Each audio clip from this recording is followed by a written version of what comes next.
Is Britain a flawed democracy or India? King Charles III was coronated in a ceremony which costed $125 million. That's a little over 1,000 crore rupees. Curiously, Britain is called a full democracy, while India is rated as a flawed democracy.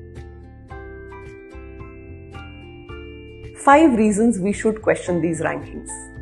Number 1, the idea of a monarch, a king or queen is fundamentally undemocratic. A person in government who gets the top job by virtue of inheritance, royal blood, heredity is not democratic. Hindi में इसे कहते हैं जन्मजात विशेष अधिकार. 2. Royals are above the law. The royal family is exempted from having a driving license, a passport, following speed limits, paying taxes, and even disclosing their income. Indian democracy has no such concept of royal blood. A chaiwala can be prime minister. Our president comes from a tribal community. Grassroots democracy इसे कहते हैं. Next surprise. Majority of the British Parliament is unelected. Let that sink in. There are 2 houses of the Parliament, Upper House of Lords and House of Commons, with 800 and 650 members respectively. None of these 800 are elected. Either they are appointed or they get there by inheritance as being sons and daughters of Earl, Duke, Baron, etc. Noble blue blood from aristocratic, wealthy, powerful families. These appointments are for life and they are without retirement.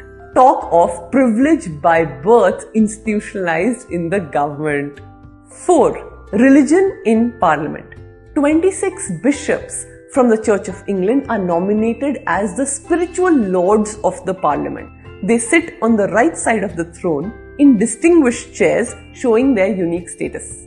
The spiritual lords vote on legislation, make interventions. They start everyday parliament activity with prayers. How is this religious privilege secular or democratic? Religious symbolism in governance. The coronation of the monarch is held in a church with holy oil sprinkled on him. The ritual has number of religious symbols and God, Lord, faith, gospel and Jesus Christ repeated every few sentences. I mean, ईश्वर को जरूर याद करें, no problem. But imagine if this were India, हमें तो democracy की list से ही निकाल देते. An appeal to Western powers and media, stop policing us third world. Look inside instead. And for the rest of us, time to push back, time to question rankings, time to decolonize our mind.